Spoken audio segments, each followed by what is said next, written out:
Today we're going to talk about motivation. And motivation is divided into intrinsic and extrinsic influences. Motivation is a really important aspect of consumer behaviour. What motivates the consumer is a really important issue, and in delivering this lecture to you, I think it's really important that you grasp the ideas behind the motivation.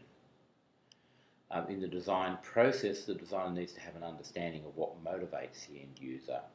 And over the next few lectures, we'll be talking about marketing, we'll be talking about research, and we need to understand what exactly hits the spot. And there are classes of theory, as I mentioned, about what motivates people, and it's really important that we don't go to mono-motivational theories that are too reductive or too abstract. There's nothing Machiavellian about motivating people, and so we need to talk about this a little bit, and we need to understand it. Intrinsic motivation refers to motivation that is driven by the interest or enjoyment of the task itself and exists within the individual rather than external pressure. So in other words, it's something that comes from within you.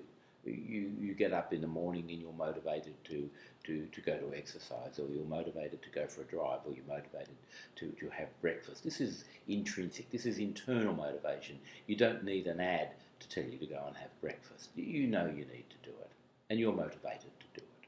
And many purchases by the consumer are made by an intrinsic, by an internal motivation. And then we have extrinsic motivation, and this is where you're motivated by something outside of yourself. And it's often a reward, or it's advertising, or it's something that drives you to a particular behaviour. There's a notion of push and pull.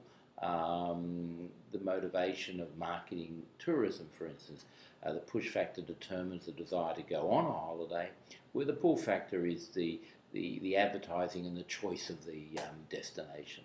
A good photograph of lying on the beach in Bali is quite a pull. If you want to go on a holiday, that's your push. And we will talk, and I will introduce you to Maslow's hierarchy of needs. You will hear a lot about Maslow over a long period of time. And Maslow's a really important psychologist, a really important theorist. And it's an interesting thing that when you hear about Maslow's hierarchy of needs and understand them in detail, you'll understand why people do things.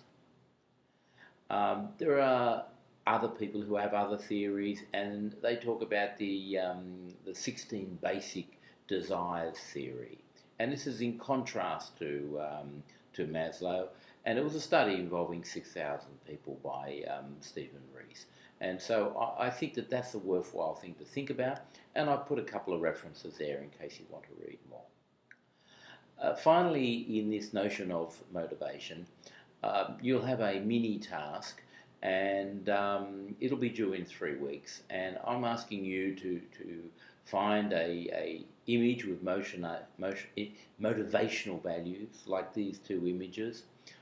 One on the left is of a friend of mine who practices martial arts and did this leap over the harbour from the Opera House.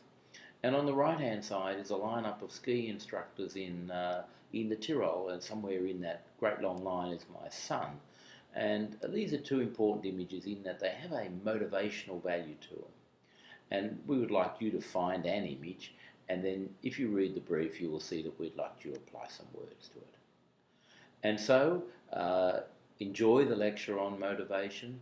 Hopefully you'll come away understanding what motivates people to do things, and then how you can use this knowledge to produce the types of images that you want to produce, so that you can get the desired effect. And so thank you once again very much, and I recommend the lecture to you.